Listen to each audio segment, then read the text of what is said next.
All right, guys, we are back for our hip mobility session.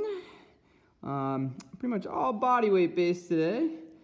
So our warm-up is going to be 2 rounds. Our first exercise is a clock plank walk. So push-up position, and basically you're moving your hands and your feet.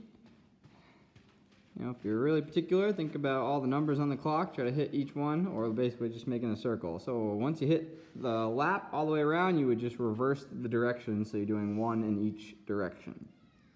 So doing a little heart rate booster, gonna do a little high knee tap. So just 5 a side equals 10, and then you're gonna flip and do the opposite heel taps, 10 of them, and you would repeat that twice in a row.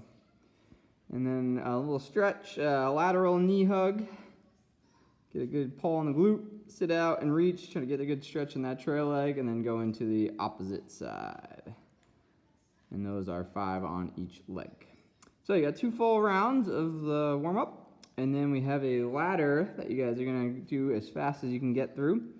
So we have 4 exercises, possibly 5 if it's applicable for you. But we're gonna start with 6 of each, 12 of each, 18 of each, working our way up to 30 by 6s. And then working our way back down. So our first one is a plank kick through. So back in that push-up position again. And basically you're just going to kick through. Goal is to try and tap the hand and make it harder. A little bit easier is just kicking through the gap. But notice how it's staying shoulders over the hands. Nice and flat. So side to side squat touches.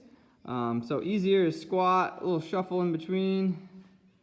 Harder is making that full squat jump, sitting back on the heels. Notice how she's kind of coming across the body. So for round of 6, it's basically 3 on each side. So I'm working the core. We got dead bug extensions. So starting balled up, curl the toes toward you. So notice how she's kind of really balling up, slight crunch, and then getting as long as possible. I think if we had a towel underneath you, we shouldn't be able to pull it out. You're trying to pull the abs into the floor. And then you got a little choice. You can do slams or swings. If you got a med ball, get full extension. Put a lot of power into it. You got 1 dumbbell and or 2. Notice how she's doing a 1 arm. So if you're doing both, you can hold it in the middle. You can hold it at the top. You could do 2 dumbbells, 1 on each side, like a skier swing. Like I said, a regular kettlebell works fine. So those are your 4 main ones. If you do have the option of a treadmill, you know, a skier, a rower, a bike, anything that counts calories, you could do the value of each round. So example, the first round you would do a 6 cal, next round would be a 12 cal, etc. If you don't, no worries, just stick with the 4 and do it as fast as possible.